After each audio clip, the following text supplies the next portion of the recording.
You've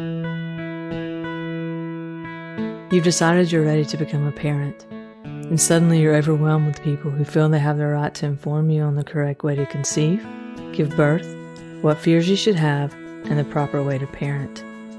How do you filter through the opinions? How do you know what's trustworthy information and what's a myth or just plain outdated? Welcome to the Birthies podcast.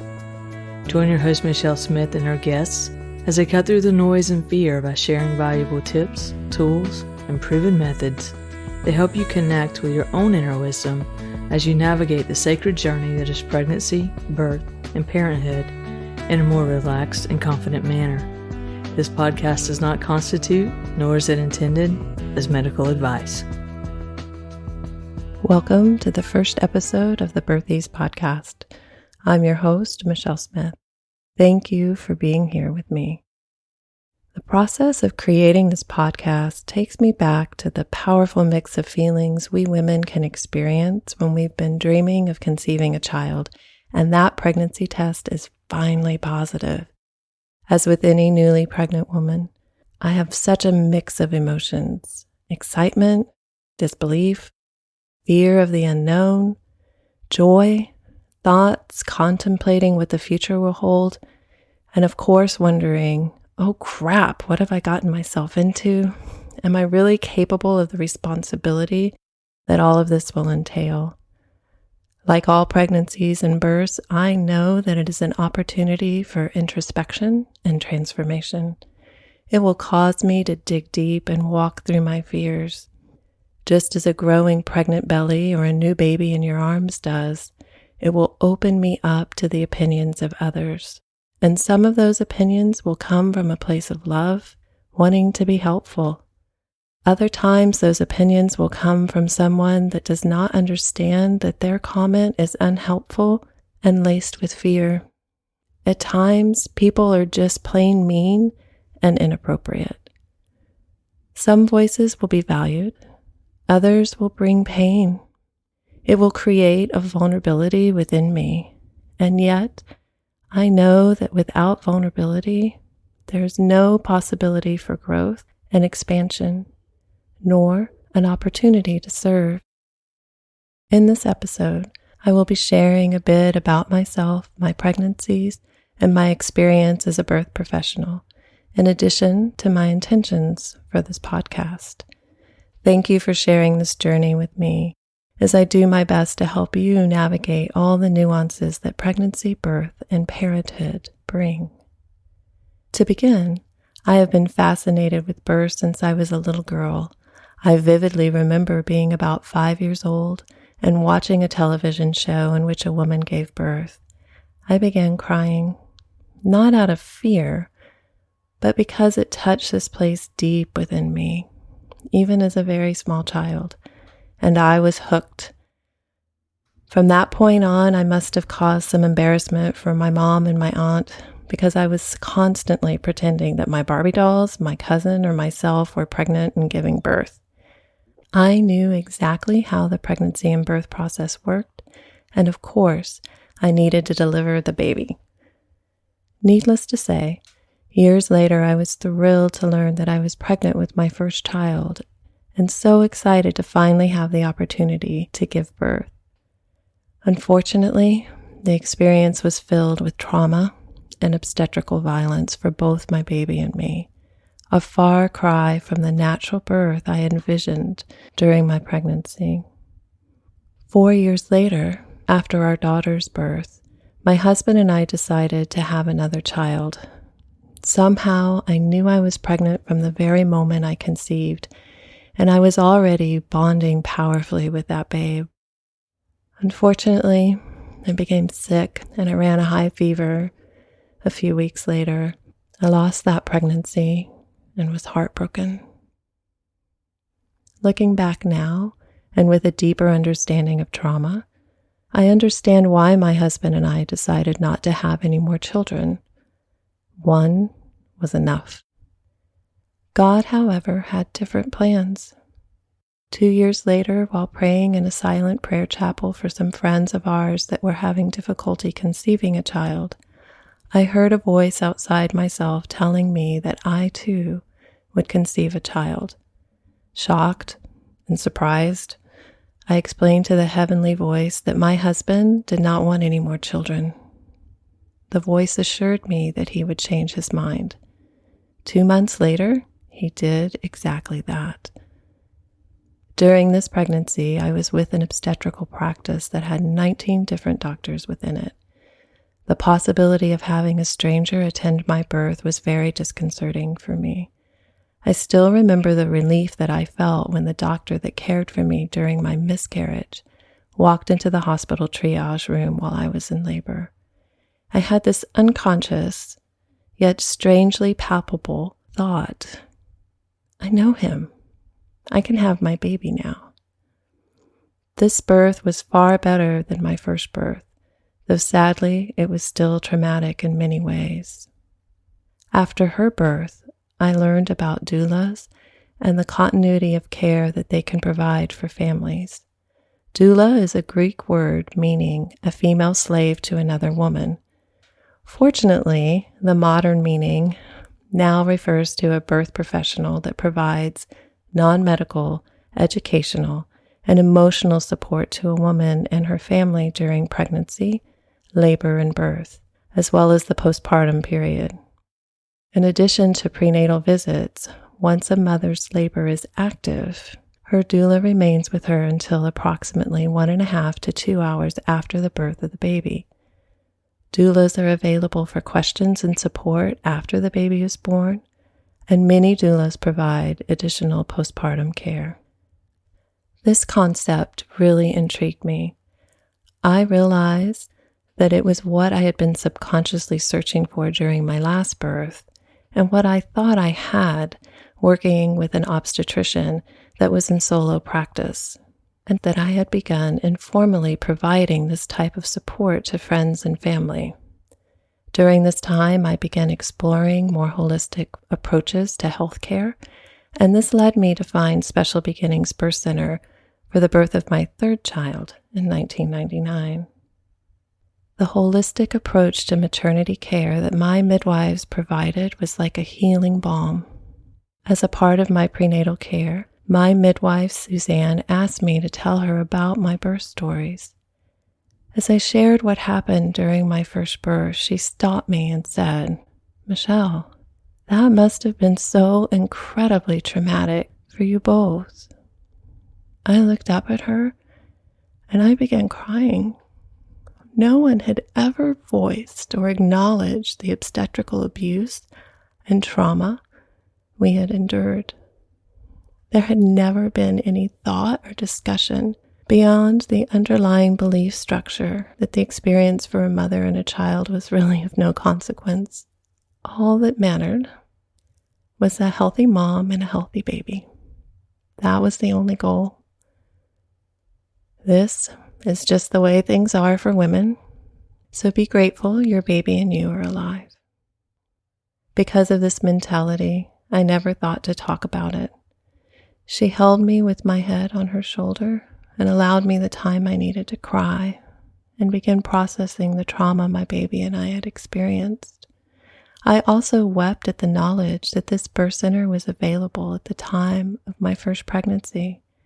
If I had only known that this type of care was available, my first 2 births could have been completely different. I had to take time to mourn that loss and remember that we do the best with the information that we have at the time. There was no Google in 1986, nor 1993. This time, my baby and I experienced a beautiful, peaceful, gentle birth with the help of my student doula and my midwife, Sandy, an experience that I am forever grateful for. This experience of giving birth with midwives and a doula inspired me to begin my doula certification training 18 months later. I was excited to support parents and help them create the birth they desired.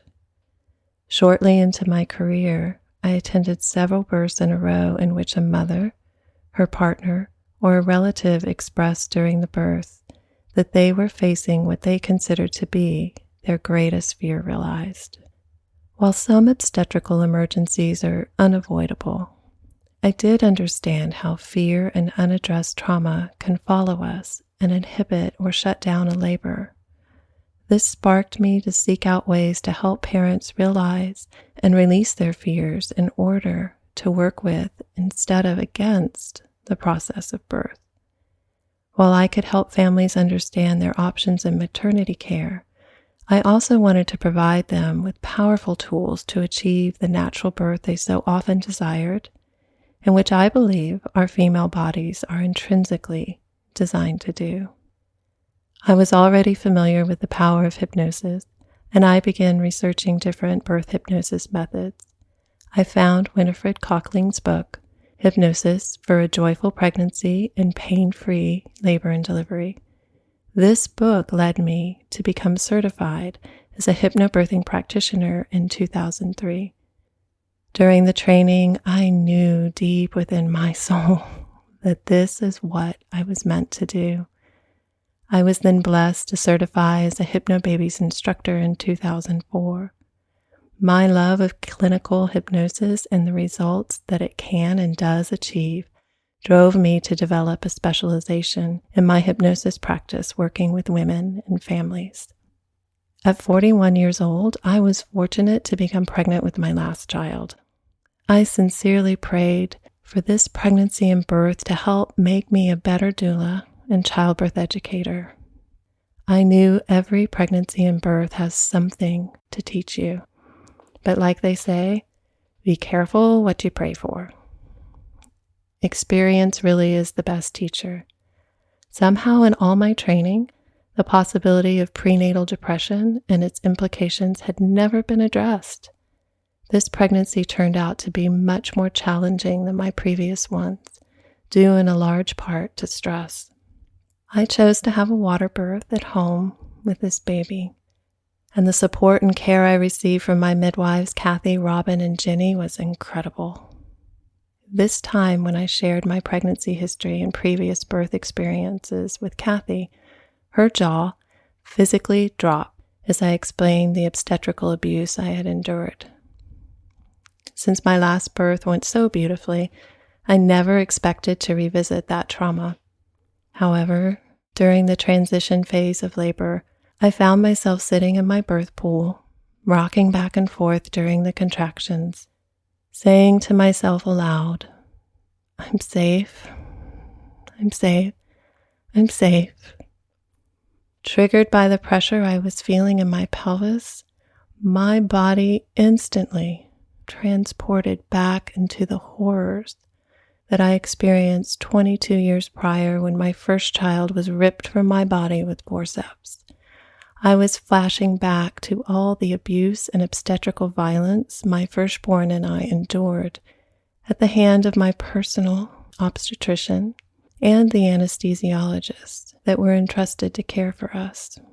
Shock and trauma I had worked so hard to heal. I know within the depths of my being that the techniques that I learned, developed, and taught saved me during that birth. I was able to open my eyes and be more present to what was happening in the moment, which is very important when someone has post-traumatic stress and is in the middle of being triggered. Once each contraction was finished, I could then close my eyes and recenter myself powerfully between each one. Because of these tools and techniques, as well as the loving support of my midwives, I was able to deliver my own baby.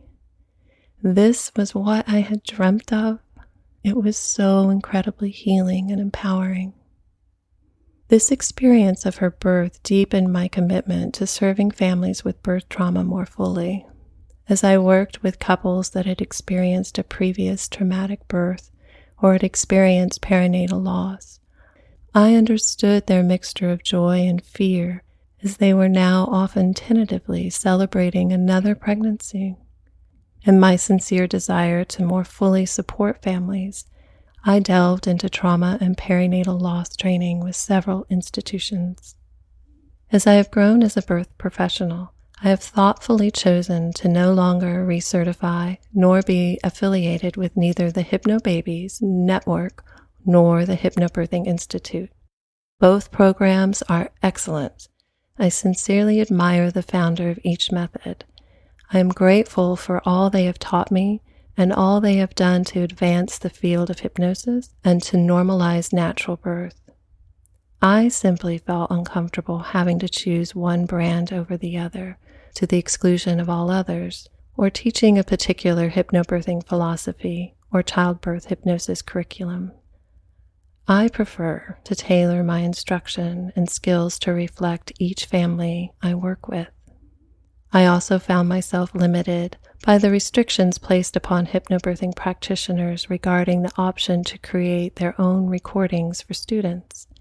This was especially frustrating because students often told me that they preferred the sound of my voice to that of the recordings provided with the program. This, in part, along with the desire to focus more on creating a relaxation habit versus utilizing hypnosis techniques, led me to develop my guided relaxation childbirth program, the Birthies Method, over 15 years ago. As I have worked individually with hundreds of families over the years, I have found that everyone's life experiences, needs, and situations are unique to their journey to parenthood. Yet all parents and their babies benefit from stress reduction techniques and relaxation skills. Providing families with skills that will last them far beyond the birth of their baby is my passion. While my Birthies method can definitely help mothers to achieve a natural unmedicated birth if they desire, the education, relaxation skills, and prenatal bonding it provides benefits all expectant families. Unlike childbirth hypnosis programs that focus primarily on creating a pain-free birth or for mothers wanting a natural birth, my childbirth course is designed for all parents looking to create a more relaxed pregnancy and gentler birth process. For families that have or are enduring acute stress, fertility struggles, miscarriage, perinatal loss, a high-risk pregnancy, or a previous traumatic birth experience, the feelings of stress, past painful learning, and or perceived threat are even more profound. Under these circumstances, it can become even more difficult to release the stress and return to balance. Eliciting the relaxation response within the mind and the body becomes especially valuable to help counteract the effects of stress. Another key component to reducing anxiety and stress is through education. This is especially important for parents that are facing the unknowns of pregnancy and labor, are overwhelmed and tender from birth and life with a new baby, or are at their wits' end with a toddler or a teenager. Or, if you, like me, you have a toddler, a preteen, a teenager, and a college student all under the same roof. Talk about a lot going on with different developmental ages. My intention with this podcast is to create a safe space for families. Some episodes will be lighthearted and fun, and yet other times my guests and I will be digging deep into such subjects such as birth trauma, perinatal loss, navigating the U.S. medical system, disparities in birth, and postpartum depression. My guests and I will also address the joys and challenges that come along with parenting and the importance of remembering to care for ourselves and continue the work of self-growth. That is a constant while parenting. And I want to create a space to come refill our wells and to reconnect with our own inner wisdom. To that end, some episodes will include a guided relaxation session. I believe there is such beauty in the diversity that can be found where we each are in our parenting journey, what our birth experience was or will be, how we parent, the differences in our spiritual or religious beliefs, and how life has shaped us. All of this combined wisdom provides such benefit. My deep appreciation to you all for joining me, and to the families that tell me that they miss the sound of my voice. This is for you. Thank you. For more great conversations like these, or to find out more information and access Michelle's library of amazing guests, go to birtheaseservices.com/podcast. For more information on the Birthease method, Michelle's classes, meditations, and other services, go to birtheaseservices.com.